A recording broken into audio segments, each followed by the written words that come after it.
Olá, tudo bem? Espero que sim.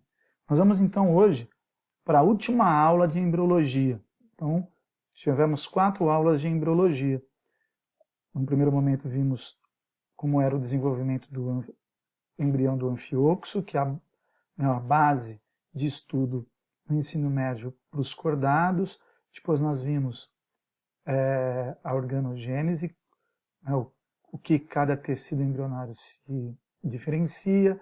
Vimos a classificação dos animais a partir do que acontece durante o desenvolvimento embrionário, né?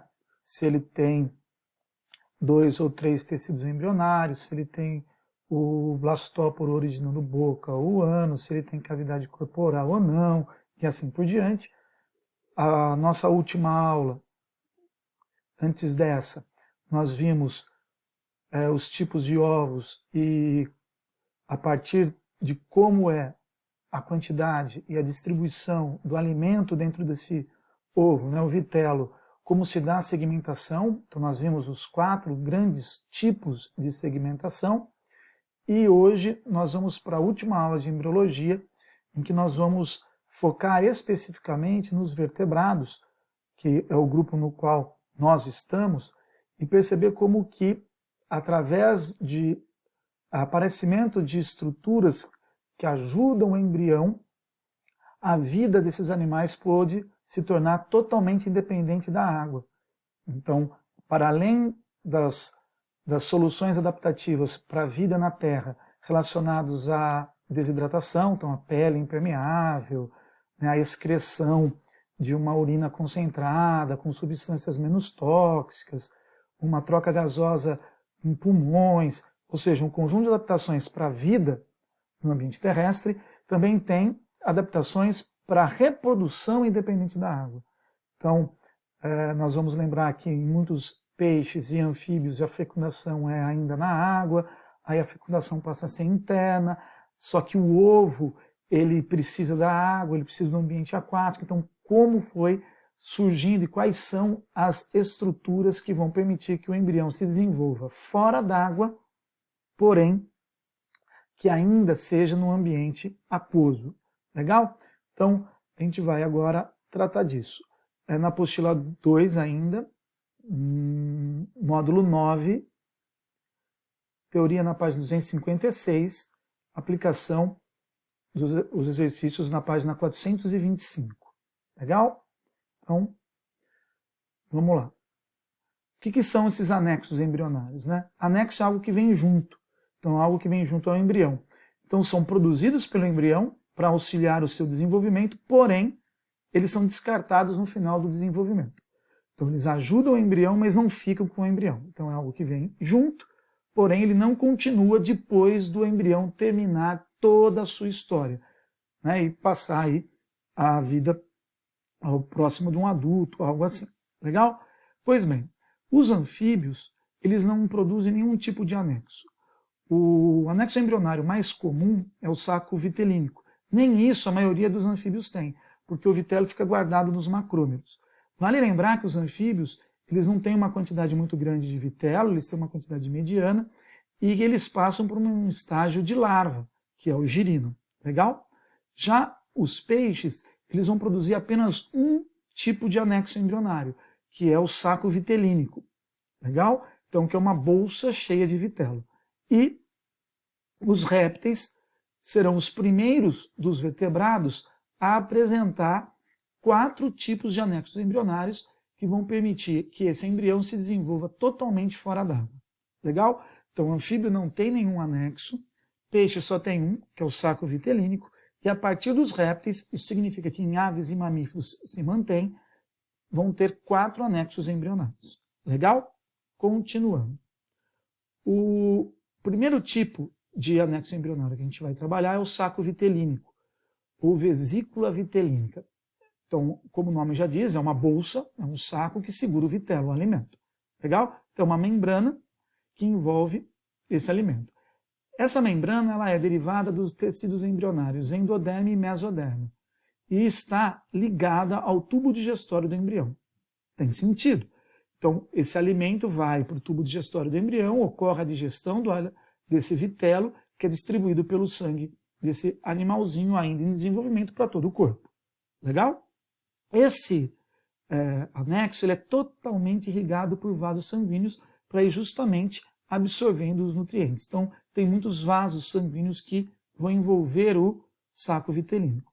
E eles ocorrem, além de peixes, como na foto que você está vendo, que é o seu único anexo embrionário, em répteis, aves e mamíferos. Vale lembrar que em mamíferos que têm placenta, então vamos antecipar algumas coisas aqui. Os mamíferos eles vão ser divididos em 3 grupos. Os mamíferos placentários, que são a maioria, têm uma estrutura que ajuda no desenvolvimento do embrião chamado placenta. E essa estrutura passa alimento para o embrião durante o desenvolvimento. Então o saco vitelínico nos mamíferos placentários ele é reduzido. Por quê? Porque a placenta faz esse papel. Agora, nos mamíferos que botam ovos, os monotremados, como o ornitorrinco, o saco vitelínico ele é desenvolvido. Legal? Continuando. O segundo anexo embrionário que eu vou falar com vocês é o alantoide. Aqui no esquema é essa estrutura em verde. O alantoide ele também tem um crescimento vinculado ao tubo digestório e ele é também formado pela endoderme e mesoderme. Então ele é muito parecido quanto à origem e à ligação ao saco vitelínico. Mesmos tecidos embrionários, endoderme e mesoderme, e ligado também ao tubo digestório. E ele vai se desenvolver para colar na casca. Então o alantoide ele cola na casca. E também é muito irrigado por vasos sanguíneos. Então vamos entender. Por que o alantoide se aproxima da casca e tem esse conjunto de vasos sanguíneos invadindo ele? Vamos lá. Primeiro, esse sangue vai levar ao alantoide excretas nitrogenadas. Nos casos típicos, que são os ovos de répteis e aves, e dos mamíferos monotremados, a excreta é o ácido úrico, que é insolúvel e vai sendo depositado no alantoide. Então perceba, o alantoide ele vai ter como função o armazenamento de excretas nitrogenadas e a excreta nitrogenada armazenada no alantoide é o ácido úrico. O ácido úrico é pouco solúvel, pouco tóxico e ele pode, portanto, ser acumulado em grande quantidade sem causar prejuízo para o animal. Legal? Porém, uma outra função é que ao se aproximar da casca, o alantoide e os vasos sanguíneos que o irrigam entram em proximidade com o ar. Então ocorre troca gasosa diretamente com o ar. Isso é super importante. Super importante.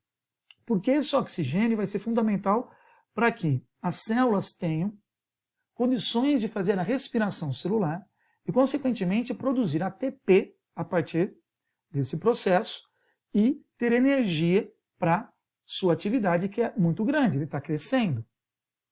Tudo bem? Isso é importante. Então, perceba, as trocas gasosas num ovo que tem adaptações para o desenvolvimento do embrião fora da água, ou seja, que tem esses anexos embrionários, entre eles o alantoide, a troca gasosa é feita diretamente com o ar. Com o ar. Pega oxigênio e solta CO2. Pega oxigênio e solta CO2. E aqui tem um dado interessante que alguns exercícios vestibulares exploram. Isso quer dizer que a casca é porosa, que a casca permite a passagem de ar. Perfeito? Se permite a passagem de ar, também permite a passagem de água. Embora com dificuldade, a água passa. Então, o ovo ele tem a saída de CO2 e de água a partir desse contato que o alantoide tem com a casca, que é porosa. E isso justifica porque, ao longo do desenvolvimento embrionário de um ovo de um animal como esse, réptil, ave e mamíferos monotremados, o peso do ovo diminui ao longo do tempo. Tudo bem? Então, se eu pego o ovo ainda sem o embrião e vejo sua massa, seu peso, eu vou ver que vai ser maior do que no fim, a hora que sair o pintinho, a hora que sair o crocodilinho, a hora que sair o lagartinho, a hora que sair, certo? O ornitorrinco. Vai diminuir a massa. Por quê? 2 motivos. Saída de água, desidrata, e saída de CO2. entra o oxigênio, ocorre a respiração celular e sai CO2. Então sai moléculas com carbono e entra com oxigênio. Então eu faço a soma, a quantidade aí de massa tende a ser menor. Principalmente a desidratação, beleza? Muito bem. E para finalizar, esse cálcio guardado na casca vai ser absorvido pelo alantoide para ir para o embrião, que vai ser usado na construção dos seus ossos. Então veja, o alantoide tem 3 funções. Ele é responsável por armazenar excretas nitrogenadas, ele é responsável por fazer a troca gasosa diretamente com o ar, ele é responsável por absorver o cálcio da casca, levando isso para o embrião compor os seus ossos. Bacana? Legal! Eles ocorrem em répteis, aves e mamíferos, como eu já disse. Em mamíferos placentários, ele é reduzido. Por quê? Porque a placenta vai fazer essa função de troca gasosa, de levar as excretas nitrogenadas embora, de pegar nutrientes como o cálcio.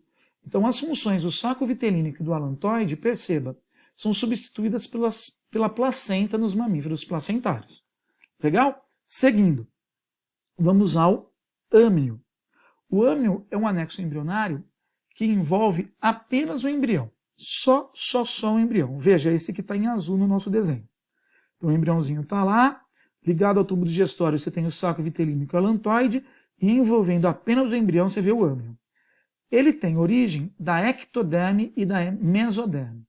Perceba que a mesoderme ela é comum ao alantoide, ao saco vitelínico e ao âmnio, porém a ectoderme, aqui do âmnio, existe, enquanto que em alantoide o saco vitelínico é a endoderme. O âmnio é preenchido por um líquido chamado líquido amniótico.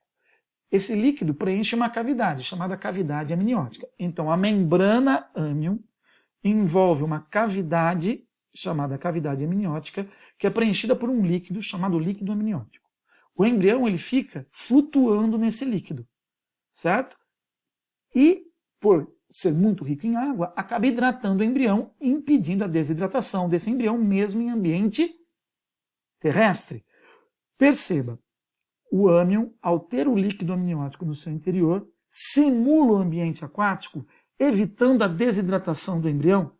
Vejam como o âmnion é extremamente importante, porque ele é o principal componente desse ovo, esse ovo com casca, relacionado à hidratação do embrião, impedir que ele perca água.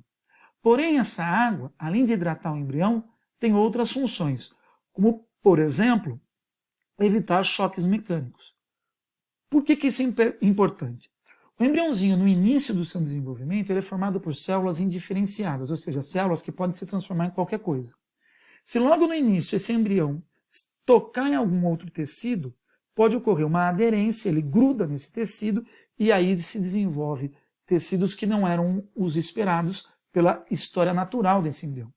Então, a partir do momento que eu tenho esse líquido, não tem esse choque, esse contato, eu evito aderências e complicações no desenvolvimento do embrião, certo? Além disso, o choque mecânico pode comprometer, então ele inibe os choques mecânicos e qualquer problema que venha a vir deste impacto. Legal? Então o âmnion hidrata o embrião, evita choques mecânicos e evita aderência do embrião, principalmente no início do seu desenvolvimento, a outros tecidos. Vamos agora lembrar, só para lembrar aí da hidratação do embrião no ambiente terrestre, tá? Eu já falei bastante, que é só para deixar registrado. Bem, pessoal, vamos continuar com o córeo. O córeo é a membrana mais externa e mais grossa que envolve o embrião. Então, é o anexo mais externo. Ele vai estar externamente a todos os demais anexos embrionários. Beleza? Ele é constituído de mesoderme e ectoderme, então ele lembra, nesse sentido, o âmnion. Então, ele tem mesoderme e ectoderme.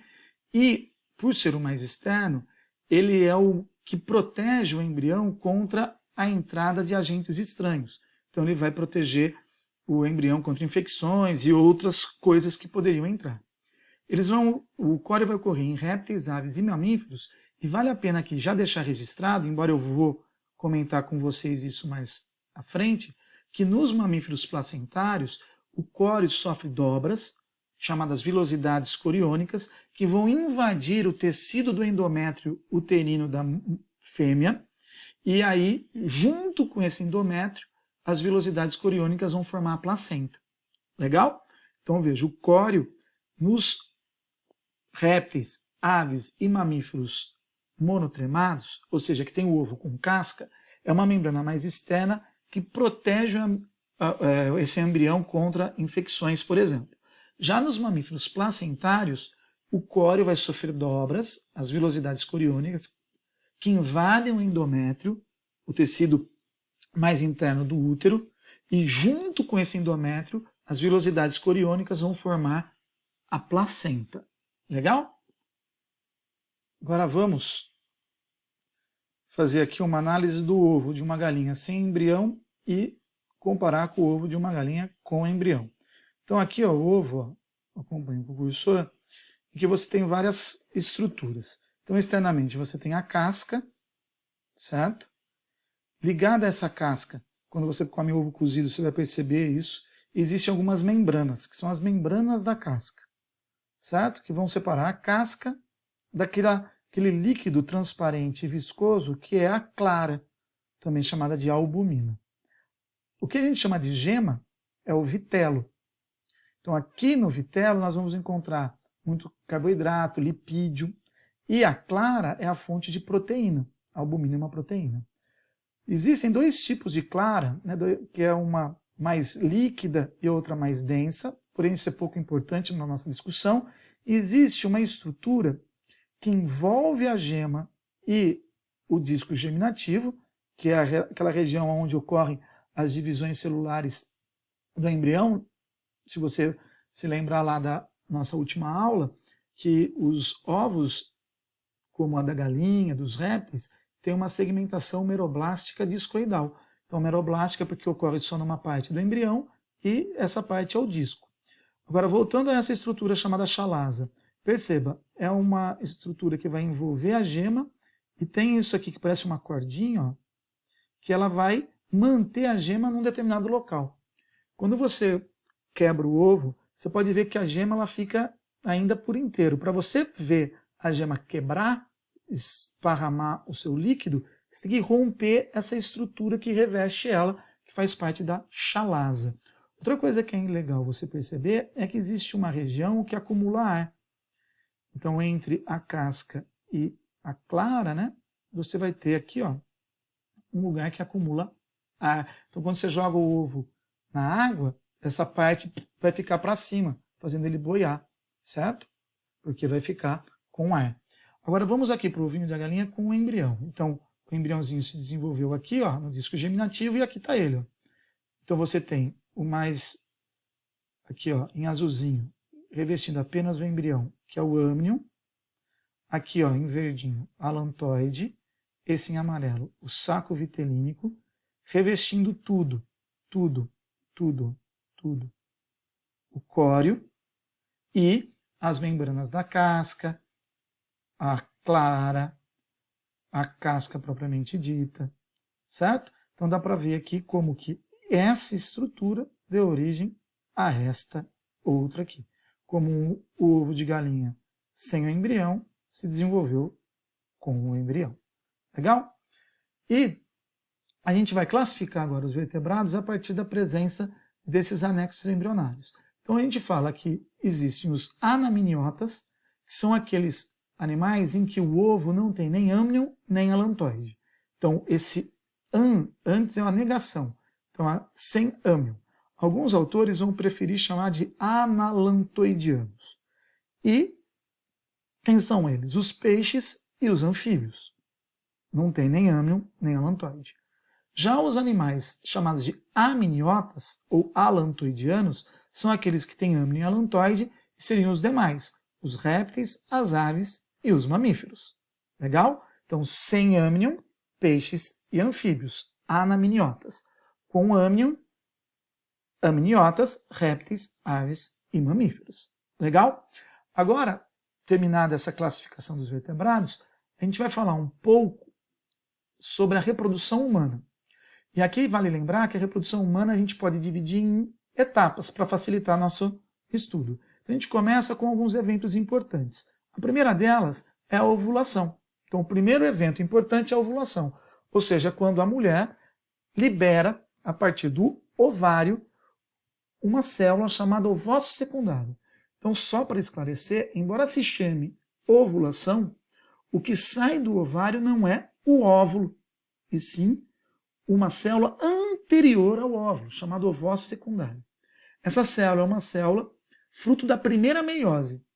Então, lembre-se, na formação dos gametas em animais, ocorre a divisão celular meiose. A meiose ela ocorre em duas fases. Na meiose 1, uma célula diploide, com os seus cromossomos duplicados, se divide em duas células haploides, ou seja, com a metade do número de cromossomos, só que esses cromossomos estão duplicados.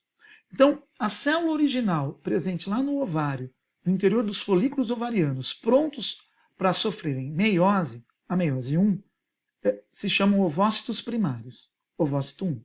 Essas células são diploides com os cromossomos duplicados. Ocorre a primeira divisão, formam duas células. Uma dessas células vai ser bem pequenininha, chamada glóbulo polar, e esquece ela não participa mais do processo. A outra que ficou com todo o citoplasma se chama ovócito secundário. Ela tem metade do número de cromossomos em relação àquela que iniciou a divisão, e esses cromossomos estão duplicados. Esta célula, o ovócito secundário, é que o ovário despeja na tuba uterina. E aqui, no nosso desenho, está a representação da saída desta célula.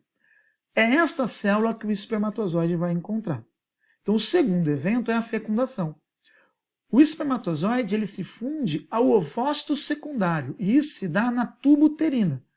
Então, a tuba uterina é essa estrutura que você está vendo aqui no desenho, e na primeira porção é que ocorre o encontro. Então, a gente pode dividir a tuba uterina em três partes. Essa mais próxima do ovário, a região mediana e mais próxima ao útero. Então, o encontro se dá normalmente nessa primeira parte aqui, ó. Tudo bem? E o encontro é do espermatozoide com o ovócito secundário. Após essa junção, o ovócito secundário sofre a segunda meiose, forma-se mais um glóbulo polar e o óvulo propriamente dito, que vai ter cromossomos simples. O núcleo do óvulo com cromossomos simples se une ao núcleo do espermatozoide, que também tem cromossomos simples, e essa fusão vai dar origem a um núcleo diploide de cromossomos simples. Então, os 23 cromossomos simples do espermatozoide se juntam aos 23 cromossomos simples do óvulo e formam um núcleo diploide com 46 cromossomos. Legal? Essa célula é o zigoto. Esse zigoto passa a se dividir no interior da tuba uterina conforme vai sendo levado para o útero. Como que esse conjunto de células que começaram a sofrer a segmentação vai se movimentando ao longo da tuba uterina? Por conta de cílios que existem no epitélio de revestimento dessa parte interna da tuba uterina. Então, o batimento ciliar das células epiteliais da tuba uterina encaminham esse embrião em desenvolvimento, que está passando pelo processo de clivagem até o útero. Isso demora um tempo, certo? De 5 a 7 dias. E termina quando o embrião atinge o estágio de blástula, certo? A blástula dos mamíferos placentários se chama blastocisto e tem os componentes que você vê na figura. Então existe uma camada de células que reveste tudo, como qualquer blástula, que é o trofoblasto, uma cavidade, a blastocélula, e um conjunto de células que ocupa parte do interior desse embrião, chamado embrioblasto ou massa celular interna. Trofoblasto, uma camada de revestimento de células, a cavidade blastocélula e um conjunto de células mais interno, o embrioblasto. O que você tem que saber? Que o trofoblasto vai formar o córeo, especificamente no caso das mulheres, as vilosidades coriônicas. A blastocélula é a cavidade da blástula e o embrioblasto vai virar todos os outros anexos e o embrião propriamente dito. Então, é no embrioblasto que nós temos as células tronco que vão ter a informação para se transformar em qualquer tecido humano. Se eu pegar uma célula do trofoblasto, essa célula só sabe virar córeo. Então ela não tem muita serventia para processos de estudos de células tronco que querem V para virar rim, para se transformar em coração, medula espinhal. Então, da onde eles vão buscar essas células com a capacidade de se transformar em tecidos de adultos nossos? Lá no embrioblasto. Legal? Por isso que eles coletam do embrioblasto. Porque ela ainda não se diferenciou, como no trofoblasto, para formar apenas um tipo ou alguns tipos de tecidos. Legal? O blastocisto, que se forma ali na tuba uterina, ele atinge o útero. E aí vai ocorrer a nidação. O que é a nidação? É a fixação do blastocisto à parede do útero. Que parede é essa? A parede interna, chamada endométrio. Beleza? Há toda uma sincronia entre a ovulação e o crescimento do endométrio numa mulher. Essa sincronia se dá pela ação de hormônios, como o folículo estimulante, FSH, o hormônio luteinizante, LH, o estrógeno e a progesterona. Então esses hormônios eles vão sendo produzidos e liberados numa sequência em que se observa a maturação do ovócito primário para se transformar no ovócito secundário e ocorrer a ovulação, e o crescimento do endométrio. Então, quando uma mulher ovula, o endométrio dela já está desenvolvido. Quando o embrião chega no útero, esse endométrio está altamente irrigado e pronto para receber esse embrião, esse blastocisto. Quando ele se fixa ao endométrio, eu tenho então a nidação, beleza? Isso ocorre normalmente no 7º dia após a fecundação. Legal? Uma vez que ocorreu a fixação, o trofoblasto passa a se desenvolver e liberar enzimas que começam a digerir parte do endométrio, certo? Aproveitando essas cavidades que surgem, o córeo vai se desenvolvendo, sofrendo dobras e gerando as vilosidades, e aí então o blastocisto penetra, invade o endométrio. Tá? Então veja aqui, nesse esqueminha, o que acontece. Aqui, onde você está vendo com o cursor, você tem isso aqui, trofoblasto, aqui a blastocela, isso aqui já é o embrioblasto gerando, né, diferentes tecidos, ectoderme e endoderme, ou mesentoderme, para ser exato, como a gente já explicou nas aulas específicas sobre o desenvolvimento de cordados. Aqui a cavidade amniótica, então isso aqui é tudo trofoblasto, que formou aqui um espaço onde as dobras foram crescendo, aqui são os vasos sanguíneos do útero, certo? Então, vai aumentando, e veja agora desse lado aqui, no momento seguinte e num outro corte. O córeo, as vilosidades coriônicas invadindo o endométrio, isso aqui é tudo sangue, para ter troca de material com o embrião. Aqui, saco vitelínico, o âmnion, o celoma, o embriãozinho está aqui. Então perceba que vai organizando aqui o embriãozinho e os anexos embrionários. Legal? Continuando. As vilosidades coriônicas também liberam um hormônio extremamente importante para a manutenção da história dele, né, da história do embrião, que é a gonadotrofina coriônica, ou HGC, dependendo do inglês, é outros nomes, mas o que é a gonadotrofina coriônica? É o hormônio produzido pelo embrião, através das vilosidades coriônicas, que vai agir sobre os ovários, e vai falar para o ovário, continua produzindo progesterona. Então a gonadotrofina coriônica estimula o ovário da mulher a continuar produzindo progesterona. Para quê? Porque a progesterona mantém o endométrio ligado ao útero. Perceba, o que é a menstruação? A menstruação é justamente o endométrio saindo do útero. Então, é o descamamento do endométrio. Então, se durante a gravidez o endométrio descamar, o embrião vai junto. Então, ocorre um aborto natural. Então, isso não pode acontecer. Então, a função das vilosidades coriônicas é produzir um hormônio, gonadotrofina coriônica, que vai falar para o ovário manter a produção de progesterona. Por quê? Porque é a progesterona o hormônio que vai falar para o endométrio. Fica, mantenha, não caia. Então, enquanto tiver um nível alto de progesterona, a mulher não perde o endométrio, ela não menstrua. Legal? Como esse hormônio é produzido pelo embrião, é usado em testes de farmácia para indicar para a mulher se ela está grávida ou não. Então ela vai fazer xixi e aí, com um aparelhinho, colocar esse aparelhinho no xixi e aí ele vai medir se tem ou não a gonadotrofina coriônica. Dependendo da concentração da gonadotrofina coriônica, ele vai dar, inclusive, a informação, olha, são 3 semanas, 4 semanas, 6 semanas, 8 semanas, 10 semanas. Os exames de sangue são mais precisos, mas também buscam a gonadotrofina coriônica. Legal? Continuando.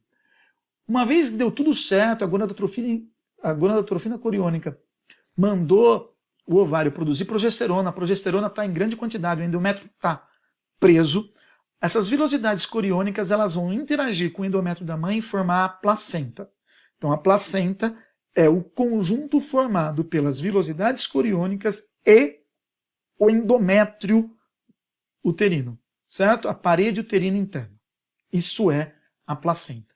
Então preste atenção que isso é importante. A placenta não é um anexo embrionário. Ela não é exclusivamente do embrião. A placenta não é uma estrutura da mãe, exclusivamente da mãe. A placenta é um órgão que tem tecidos dos dois indivíduos, da mãe e do filho. Legal? O que é importante que você lembre, não ocorre contato direto entre o sangue do embrião, o sangue fetal e o sangue materno. Existe pelo menos uma camada de células separando o sangue do feto e do sangue da mãe. Essa camada de células é do capilar. Então, pelo menos uma camada separando. Então, não existe contato direto de sangue. Isso explica porque é difícil ter relações de incompatibilidade entre a mãe e o filho. Quando ocorrem, são casos muito específicos, inclusive estudados por nós na genética, como a eritroblastose fetal. Porém, normalmente não há contato. Porém, como a parede que separa o sangue é muito fininha, é possível ter troca. Então, passa alimento da mãe para o filho, passa oxigênio da mãe para o filho, passa anticorpos da mãe para o filho, passa água da mãe para o filho, passa excretas do filho para a mãe, passa gás carbônico do filho para a mãe. E assim eu tenho a mãe oferecendo aquilo que o embrião vai usar para se desenvolver e a mãe coletando os resíduos produzidos pela atividade desse filho. Legal? Muito bem. Olha aqui o embriãozinho para você ver.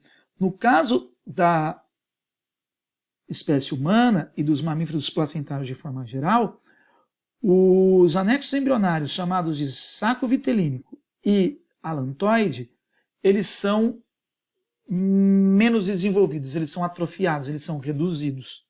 Legal? Então eles são reduzidos e eles ficam restritos ao cordão umbilical. Então o alantoide e o saco vitelínico ficam ali no cordão umbilical. Cavidade amniótica é o que a gente chama de bolsa. Ah, estourou a bolsa. Então o âmio é a membrana da bolsa e o líquido que extravasa é que estava na cavidade amniótica. Certo? O córeo revestindo tudo, mas o mais importante aqui são as vilosidades coriônicas. Legal? Pois bem. Aqui, ó, só para mostrar, ó, outra imagem, que aqui está a placenta, isso é a placenta, certo? Ligado ao embrião pelo cordão umbilical. E o cordão umbilical, ele tem 2 artérias e uma veia. 2 artérias e uma veia. E a circulação aqui é trocada. Então o sangue é trocado, ou seja, na artéria passa sangue venoso e na veia passa sangue arterial. Então só para explicar. A artéria é o vaso que sai do coração levando sangue para o corpo. A veia é o vaso que chega ao coração levando o sangue para ele. Certo? Então a artéria sai do coração, a veia chega. Presta atenção, a definição de o sangue ser venoso ou arterial é a concentração de oxigênio. Sangue venoso tem pouco oxigênio, o sangue arterial tem muito oxigênio. O embriãozinho se desenvolvendo no interior da mãe, ele não tem o seu pulmão funcional. Ele não está em contato com ar. Então a troca gasosa se dá na placenta. Perfeito? Então o sangue que sai da artéria e vai Lá para a placenta tem sangue venoso. Aí lá na placenta ocorre a troca gasosa, se torna sangue arterial. Só que ele volta por uma veia. Então dentro da veia tem sangue arterial, por isso que é trocado. Equivale ao que acontece na circulação do nosso pulmão. Na artéria pulmonar o sangue é venoso, nas veias pulmonares o sangue é arterial. Então lembre-se, a placenta aqui funciona como um local de troca gasosa. Por isso que a artéria que lá chega tem sangue venoso e a veia de lá sai tem sangue arterial. Legal? Vamos agora numa outra imagem para você ver com mais detalhes essa relação das artérias. Ó, a artéria umbilical, são duas artérias umbilicais, aqui uma veia umbilical. Então as artérias levou sangue aqui, ó, que está em vermelho, tá vendo? Ó? É sangue venoso, o que está em azul é sangue... Perdão. O que está em azul é sangue venoso, o que está em vermelho é sangue arterial. Então na veia está sangue arterial e nas artérias sangue venoso. Ocorrendo a troca aqui, ó, nessas cavidades no endométrio, onde o sangue da mãe despejou, chamado sincício, e aí esse sangue vai para o embrião carregado de oxigênio. Legal? Então, de modo resumido, eu posso dizer que a placenta tem várias funções. Então, entre elas, nutrir o embrião, fazer as trocas gasosas do embrião, eliminar as excretas, fazer a defesa imunitária, uma vez que a mãe passa anticorpos para o filho, e produzir progesterona. Essa é uma função que surge a partir do 3º mês, porque a partir do 3º mês, as vilosidades deixam de produzir a gonadotrofina coriônica e aí a placenta passa a produzir progesterona, mantendo o endométrio ainda ligado ao útero.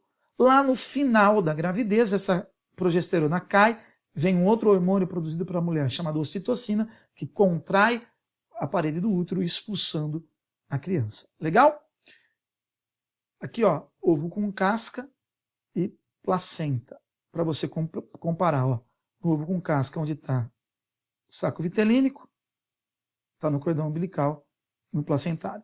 Alantóide desenvolvido indo para a casca, no ovo com casca, na placenta atrofiado. O que é desenvolvido nos dois? Âmnion e o córeo.